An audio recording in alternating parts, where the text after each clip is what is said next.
Hola chicos, espero estén bien. Como lo prometido es deuda, aquí vengo con mi video de lo que vimos esta semana, que fue la introducción a lo que son los vectores. Entonces, para entender qué son los vectores, lo primero que vamos a recordar es por qué los necesitamos, ¿ya? Entonces, para eso, vamos a hacer un pequeño ciclo para con igual a 1 hasta 10, ¿cierto?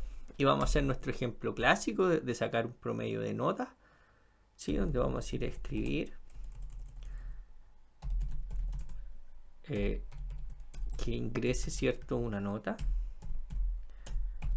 Ingrese una nota. La vamos a leer en n. Y lo que vamos a hacer es que la variable s va a ser igual a s más la nota correspondiente. Obviamente tenemos que definir arriba el i, el n y el s como número. Como entero puede ser en este caso, ¿cierto? Y además lo que debemos hacer es que debemos inicializar s en 0 porque es nuestra variable acumulativa, ¿cierto? Nuestro acumulador. Entonces, si ustedes se fijaban acá, lo bueno de esto era que lográbamos que de cierta manera el s fuera acumulando, fuera como una especie de balde en el que vamos virtiendo todos los valores que tiene n. Porque se dice soy lo que tengo más este componente nuevo. Entonces ahí nos evitamos el problema que teníamos de sobreescribir la variable, ya que eso era lo que nos pasaba, porque n al fin y al cabo al irse sobreescribiendo la vamos perdiendo. Si nosotros no tuviéramos esta suma acumulativa, lo que pasaría es que al final de este ciclo en n yo tendría guardada la última nota que me ingresaron, porque se fue sobreescribiendo las otras 9 veces, ¿vale? Entonces con eso nosotros podríamos hacer algo como P es igual a la suma de todos, siendo P el promedio, ¿cierto? P es igual a la suma dividido por 10, que son la cantidad. ¿Vale? De aquí veníamos, de aquí parte nuestra problemática. Ahora, recuerden que este ciclo nos solucionaba un montón de problemas, porque lo que teníamos que hacer antes, ¿cierto? Era específicamente tener, si en este caso son 10, tenía que tener 10 variables, ¿no? Entonces, ¿qué es lo que teníamos antes? Algo así. Lo voy a escribir acá al otro lado para que también nos acordemos. Antes de los ciclos, lo que teníamos era escribir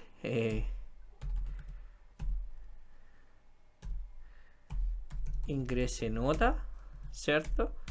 Leer n1.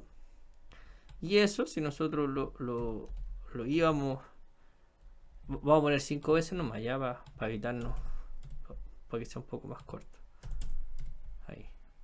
Entonces, lo que teníamos antes, como les mencionaba el otro día, era esto, pues que yo iba y tenía n3 y tenía n4 y tenía luego n5, ¿cierto? Y para calcular el promedio decía que P iba a ser igual a, ponía paréntesis, ¿cierto? Porque era la suma de n1 más n2 más n3 más n4 más n5, y todo eso lo dividíamos por 5 y obtenía el promedio, ¿cierto? Esto era lo que nosotros llamamos sin ciclos.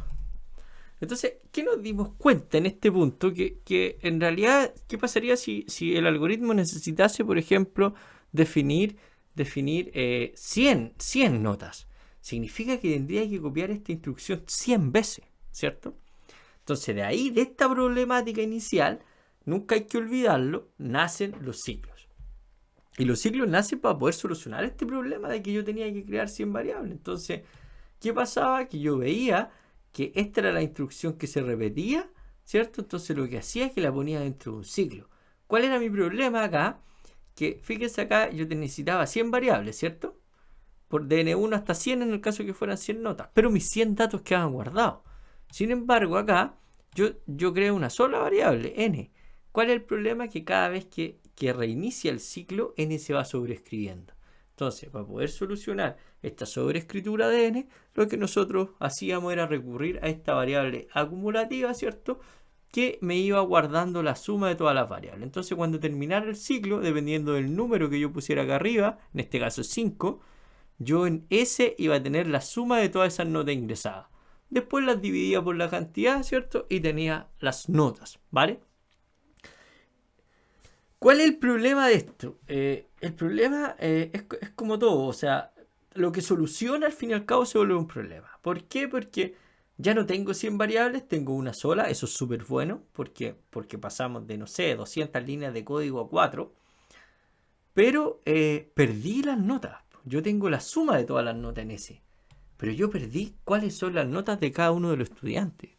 Entonces eso es trágico, eso no puede pasar, porque, no sé, yo quisiera, por ejemplo, no sé, calcular por ejemplo, cuántos estudiantes tienen una nota mayor al promedio. No puedo. ¿Por qué? Porque para calcular el promedio necesito que se hayan ingresado todas las notas. Entonces aquí yo tengo el promedio calculado, pero ya perdí todas las notas. ¿Cuál es la solución? Volver a lo que teníamos antes, que una vez que yo tenga el promedio acá, que es lo que tendría que ir a comparar, si N1 es mayor a P, si N2 es mayor a P, si N3 es mayor a P, ¿o no? Pero eso tampoco es muy elegante y además al fin y requiere muchísimo trabajo también.